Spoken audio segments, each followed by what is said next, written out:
So I am a meteorologist here in the US. My headquarters are based in New York, and I own and operate a private meteorological forecasting firm, which forecasts for independent outdoor events such as the New York City Marathon or some other high profile events around the city, like big music festivals where tens of thousands of people gather outside. And the organizers need to be aware of these situations, such as if a storm were approaching. I also teach meteorology at the university level at Kane University in New Jersey. And I also do some TV meteorology. I'm a weather presenter on TV on Channel 1 here in New York. And so our organization, Climate Without Borders, wants to educate and help the general people understand what changes are happening in the climate. And what happened in Budapest in Hungary is very, I think, telling of how politics seems to be interfering with the science of meteorology and of weather. We know that the climate is changing, and there are things and weather events that are happening stronger and more severe and more frequently that have never happened in the climate record.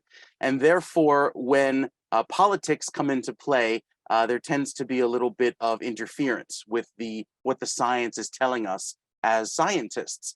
There's a lot of uncertainty, obviously, in any forecast, but anytime there's that danger or there's a sense that an experienced meteorologist or weather presenter wants to inform and wants to alert the public or the organizing committees of any imminent danger, it's important for them to do so and not to let politics bury what threats or what safety could be a problem for the general public. And so here, I think we have an instance of politics interfering with the science of what was occurring.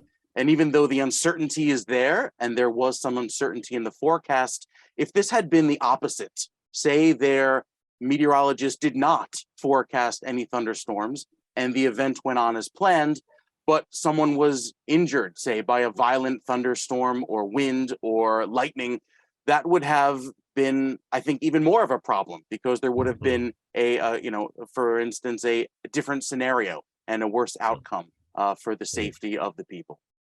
So Prof, we know, I know you have monitored this particular incident or case in Hungary, and the fact that you are dealing with uncertainty.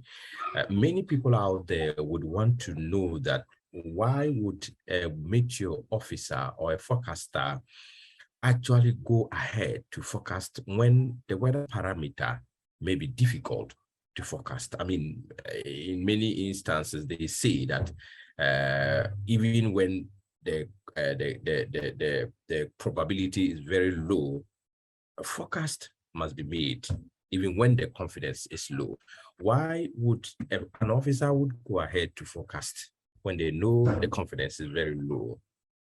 So I think we always like to plan for the worst, yet we hope for the best. It's a common line, especially when dealing with uncertainty in a thunderstorm forecast, such as what happened in Budapest. The type of storms that were occurring that evening for this, fireworks show was complicated, and it basically is on the very edge of our ability to forecast as human meteorologists, because we're relying a lot on the computer weather models or these algorithms. But these weather models and these algorithms are not perfect. And so there is some uncertainty and there is some bias. But when you lean on the side of caution and try and prevent any bad outcome, it is important to offer the threat and the possibility. And in that case, the meteorologist did what he was trained to do, and sometimes the forecast doesn't always happen as planned, especially in this case with the thunderstorms, which are a very difficult weather scenario to forecast for. Do we know exactly when they realized the storm moved to the south, and what really happened that they could not actually update the citizens of Hungary that this is what we have seen, and Sure. so I mean, they could go ahead or something? Well, I know that thunderstorms are it's a very changeable scenario. It's a very fluid situation, meaning that 1 minute you could have no storms present, and then maybe 15 or 20 minutes later, the sky gets very dark and the thunderstorms form hours later or hours before they were originally forecast. So the issue here is that while there was a general sense of storms in the area, with current technology, it's very difficult to provide the exact pinpoint location of where these storms will definitely form. And that's the uncertainty part that goes back to these weather computer models and these algorithms. I can tell you that I've used some of the weather algorithms and weather models in Europe that the Hungarian weather forecasters were using, and they only update every few hours. So while the changes in the atmosphere could be occurring and maybe changing in that time frame, that would be difficult to reorganize or maybe restart the plans for that evening's fireworks and that evening's festivities, given the changes in the forecast, because it was a very short amount of time.